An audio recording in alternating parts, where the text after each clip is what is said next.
அஸ்ஸலாமு அலைக்கும். எல்லாரும் எப்படி இருக்கீங்க? நல்லா இருக்கீங்களா?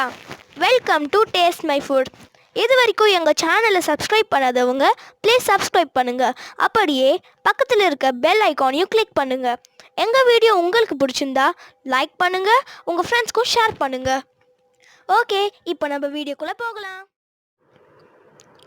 நார்மலாக நம்ம சமையலில் நாம் செய்யக்கூடிய ரெசிபீஸில் அதுக்கு அதிகமாக டேஸ்ட் கொடுக்கக்கூடிய ஒரு மெயினான ஒரு ரீசன்னா நாம் அதில் சேர்க்குற மசாலா பொடி தான் பெரிய ஒரு ரீசன். நாம் சேர்க்குற அந்த மசாலா பொடியோட அந்த அளவு வந்து கொஞ்சம் சரியில்லைனா கூட டோட்டல் அந்த டிஷ்ஷோட அந்த டேஸ்ட்டே சுத்தமாக போயிடும். பொதுவாக நம்ம ஏதாவது ஒரு ரிலேஷன் வீட்டிற்கு போயிருப்போம். அந்த வீட்டில் வந்து அவங்க ஏதாவது ஒரு கிரேவி, ஃபார் எக்ஸாம்பிள் சிக்கன் கிரேவியோ மட்டன் கிரேவியோ குருமாவோ ஏதாவது நல்லா சூப்பராக செஞ்சுருப்பாங்க. அதோட டேஸ்ட் வந்து நமக்கு ரொம்ப பிடிச்சிருக்கும். ஸோ அவங்ககிட்ட நம்ம நிறைய டைம் கேட்டிருப்போம், இது நல்லா செஞ்சுருக்கீங்களே, எப்படி பண்ணீங்க அப்படி சொல்லிட்டு. அவங்களும் சொல்லுவாங்க இந்த மாதிரி நான் செஞ்சேன் சொல்லிட்டு. நம்மளும் வீட்டுக்கு வந்து அவங்க சொன்ன அதே ப்ரிப்பரேஷன் மெத்தடை ஃபாலோ பண்ணி தான் நம்ம வீட்டில் செஞ்சுருப்போம். பட் அங்கே சாப்பிட்ட அந்த டேஸ்ட்டு நம்மளுக்கு கிடைக்காது. நாமளும் யோசிப்போம், அவங்கள மாதிரி தான் நம்ம செஞ்சோம், ஏன் நம்மளுக்கு அந்த டேஸ்ட்டு கிடைக்கல சொல்லிட்டு. இதுக்கு மெயினான ரீசன் என்னென்னா அவங்க அதில் சேர்த்த மசாலா பொடி தான் மெயினான காரணம். அந்த வகையில் தான் இன்றைக்கி நாம் எல்லா கிரேவிக்கும் யூஸ் பண்ணுற மாதிரி ஒரு மசாலா, அதாவது குழம்பு மிளகாய்த்தூள் எப்படி அரைக்கிறது அப்படி தான் இன்றைக்கி நம்ம வீடியோவில் பார்க்க போகிறோம். இந்த குழம்பு மிளகாய்த்தூளை பொறுத்த வரைக்கும் ஒருத்தர் ஒரு விதமாக அரைப்பாங்க. சில பேர் என்ன பண்ணுவாங்கன்னா கறி குழம்புக்கு தனியாக ஒரு மசாலா தூள் அரைச்சி வைப்பாங்க, மீன் குழம்பு காரக்குழம்பு அதுக்கெலாம் சேர்க்கிற மாதிரி ஒரு மசாலாவை அரைச்சி வைப்பாங்க. சில பேர் என்ன பண்ணுவாங்கன்னா மிளகாய் தனியாக அரைச்சி வைப்பாங்க, அதாவது தனி மிளகாய் தூள் அரைச்சி வைப்பாங்க, தனியாத்தூள் வந்து தனியாக அரைச்சி வச்சுப்பாங்க. அவங்களுக்கு ஏற்ற மாதிரி அவங்க யூஸ் பண்ணிப்பாங்க. பட் நான் இன்றைக்கி எல்லாத்துக்கும் யூஸ் பண்ணுற மாதிரி, அதாவது கறி குழம்பு, மீன் குழம்பு, காரக்குழம்பு, குருமா, சால்னா சொல்லிட்டு எல்லாத்துக்குமே யூஸ் பண்ணுற மாதிரி ஒரு மசாலா தூள் எப்படி ப்ரிப்பேர் பண்ணுறது அப்படி தான் இன்றைக்கி நான் வீடியோவில் சொல்ல போகிறேன்.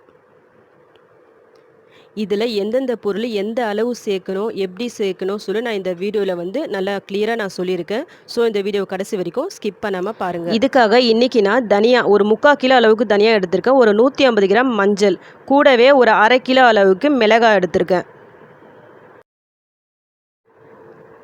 நீட்டு மிளகாய் இல்லை குண்டு மிளகாய், நீங்கள் எந்த மிளகாய் யூஸ் பண்ணுவீங்களோ அதுக்கேற்ற மாதிரி எடுத்துக்குங்க. 3/4 கிலோ தனியாவுக்கு 1/2 கிலோ மிளகாய் வந்து கரெக்டாக இருக்கும் காரம். ஒருவேளை நீங்கள் இன்னும் அதிகமாக காரம் சேர்க்குறதா இருந்தால் ரெண்டுத்தையும் ஈக்குவலாக சேர்த்துக்குங்க. அதாவது 3/4 கிலோ தனியா 3/4 கிலோ மிளகாய் அந்த மாதிரி சேர்த்துக்குங்க.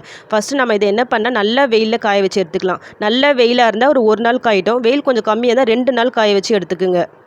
கூடவே சில பொருட்களை நம்ம வறுத்து எடுத்துக்கலாம். அதுக்காக நான் ஒரு 100 கிராம் துவரம்பருப்பு எடுத்திருக்கேன், ஒரு 100 கிராம் கடலைப்பருப்பு, 100 கிராம் உளுத்தம்பருப்பு, ஒரு 100 கிராம் அரிசி. அரிசியை பொறுத்த வரைக்கும் பச்சரிசி புழுங்கலரிசி எது வேணாலும் எடுத்துக்கலாம். நான் வந்து சாப்பாடுக்கெலாம் யூஸ் பண்ணுவோம் பார்த்தீங்களா, அந்த ரைஸ் தான் நான் எடுத்துக்கிறேன். ஒரு 50 கிராம் மிளகு, 50 கிராம் சோம்பு எடுத்துக்கலாம். ஒரு 100 கிராம் ஜீரகம், ஒரு 25 கிராம் வெந்தயம் எடுத்துக்கலாம். இதில் வந்து நம்ம இந்த பருப்பு, அதாவது கடலைப்பருப்பு, அந்த துவரம்பருப்பு, அரிசி எதுக்காக சேர்க்குறோன்னா நம்ம இதை சேர்த்து அரைக்கும் போது இந்த கிரேவி வந்து நல்லா ஒரு திக்னஸ் கொடுக்கும். அதுக்காக இதை சேர்க்குறோம்.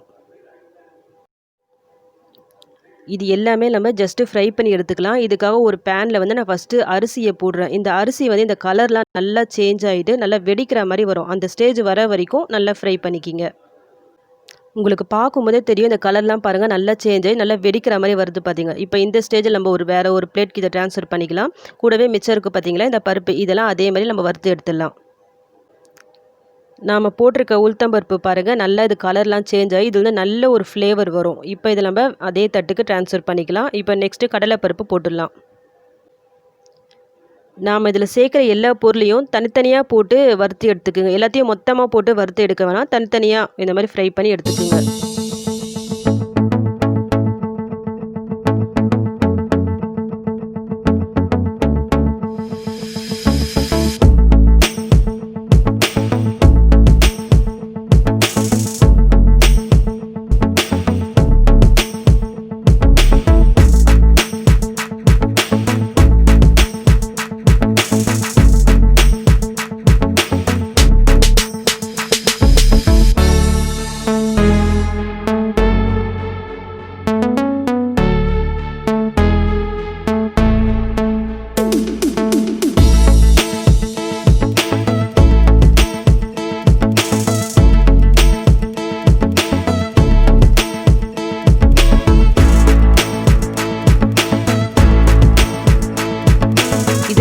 வெங்காயத்தை ஃப்ரை பண்ணும்போது மட்டும் கொஞ்சம் சீக்கிரமாக ஃப்ரை பண்ணி எடுத்துருங்க. கொஞ்சம் அதிகமாக இது ஃப்ரை ஆகிடுச்சுன்னா கொஞ்சம் கசப்பு தன்மை வந்துடும். ஸோ அதை மட்டும் கொஞ்சம் பார்த்துக்குங்க. இப்போ இது எல்லாமே நமக்கு ரெடி ஆகிடுச்சு.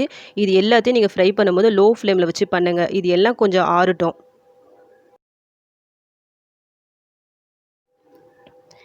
இப்போ இந்த சைடில் தனியா, மிளகாய் எல்லாம் காஞ்சி வந்துச்சு. நீங்கள் எந்த பாத்திரத்தில் வச்சு அரைக்க போகிறீங்களோ அதில் ஃபஸ்ட்டு இதை மாற்றிடுங்க. இதில் தனியா போட்டாச்சு. நம்ம வறுத்து வச்சுருந்தோம் பார்த்தீங்களா, அந்த பொருள் எல்லாத்தையும் நான் சேர்த்துட்டேன். கூடவே மிளகாவும் சேர்த்துட்டேன். இதை வந்து நம்ம மில்லில் போட்டு நல்லா அரைச்சி வாங்கிட்டு வந்துடலாம்.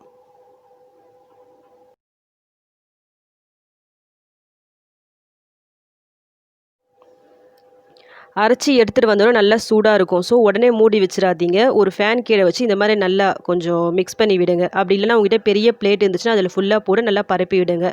நல்லா அந்த சூடு ஆறிட்ட பிறகு நம்ம வேற ஒரு பாத்திரத்துக்கு ட்ரான்ஸ்ஃபர் பண்ணிடலாம். இந்த மிளகாத்தூளை யூஸ் பண்ணி நீங்கள் மீன் குழம்பு, காரக்குழம்பு, வத்த குழம்பு சொல்லி எல்லாத்துக்கும் நீங்கள் யூஸ் பண்ணிக்கலாம். உங்கள் காரத்துக்கு ஏற்ற மாதிரி நீங்கள் இதில் மசாலாவை ஆட் பண்ணிக்கிங்க. Chicken gravy, mutton gravy, kurma, vegetable kurma, சால்னா சொல்லிட்டு எல்லாத்துக்கும் நீங்கள் தாராளமாக யூஸ் பண்ணலாம். இதோட டேஸ்ட் வந்து ரொம்ப சூப்பராக நல்லாயிருக்கும். இது இப்போ நல்லா ஆறிடுச்சு. நம்ம ஒரு கண்டெய்னரில் போட்டு நம்ம ஸ்டோர் பண்ணி வச்சுக்கலாம். இதில் நம்ம மிளகாய், தனியா எல்லாம் நல்லா வெயிலில் காய வச்சு அரைச்சிருக்கோம்ல. ஸோ 6 மாதம் வரைக்கும் இது வெளியவே வச்சு யூஸ் பண்ணலாம். ஒன்றும் ஆகாது. பூச்சி கீச்சி எதுவுமே வராது. நீங்கள் ஃப்ரிட்ஜில் வச்சு ஸ்டோர் பண்ணுறதா இருந்தால் 1 இயர் வரைக்கும் நீங்கள் தாராளமாக யூஸ் பண்ணலாம். நான் சொன்ன இந்த மெத்தட் பண்ணி நீங்களும் இந்த குழம்பு மிளகாய் தூளை அரைச்சி பாருங்கள். உங்கள் வீட்லேயும் நல்லா டேஸ்ட்டான ஃப்ளேவரான கிரேவி தான். இதை ட்ரை பண்ணி பார்த்துட்டு எப்படி வந்துச்சுன்னு எனக்கு கமெண்ட் பண்ணுங்கள். உங்களுக்கு வேறு ஏதாவது ரெசிபிஸ் வேணும்னா என்னுடைய கமெண்ட் செக்ஷனில் கமெண்ட் பண்ணுங்கள். நான் நெக்ஸ்ட் வீடியோ அப்லோட் பண்ணுறேன் அந்த ரெசிபியை பற்றி.